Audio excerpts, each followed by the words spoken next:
看立法院最近是无分朝野，有几个立委陆续来接到恐吓批。除了进前罗志强甲黄捷等人之外，民进党的立委沈碧荣今仔日嘛收到了。副院长江启臣讲，伊嘛收到3封，要甲卡油2000万。江启臣是来提醒着当人要注意来路不明的包裹。行政院长陈建仁讲，已经掌握到部分嫌疑人的 IP， 拢是来自境外。内政部长林佑昌讲，会加强立法院的警戒。这小连续5-6件恐吓的案件，嘛，互立法院心惊病真案。负责维安的保六总队唔敢大意，除了出动大批的警力加强巡逻，嘛罕见来出动着金属探测器。20月，警察摕金属侦测器，伫咧官员行到机场进前，对草埔谷走廊附近来回侦测。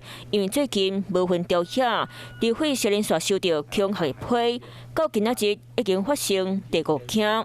那这一次我们收到的，他是故意写错我的名字然后他的语气使用的也不一样，那他留言的方式也不同，所以应该是另外一个不同的案件。我个人是认为，要么就可能是我们台湾这边自己所为，那也有可能是小粉红的行为。最近防恐吓的立委手法拢真相像，为国民党的罗志强收到第一封开始，当时嘛点名立法院长韩国瑜，另外民进党的黄捷、王美惠到吴丽华，大部分拢是威胁别人卡油，但无地互炸弹爆炸。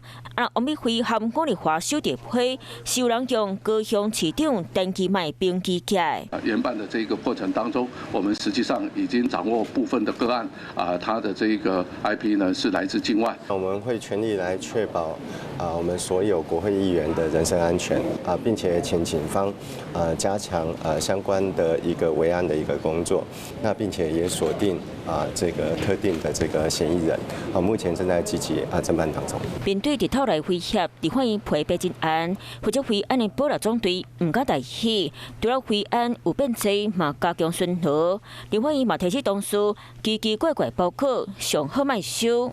都不见得是这个人员的进出而已我们也提醒立法院的同仁不光是委员对来路不明的物品也都要特别的小心。除了人身的安全，唔知会倒位来包括买加注意，加强巡逻和安全的检查，袂当互罪嫌逍遥法官。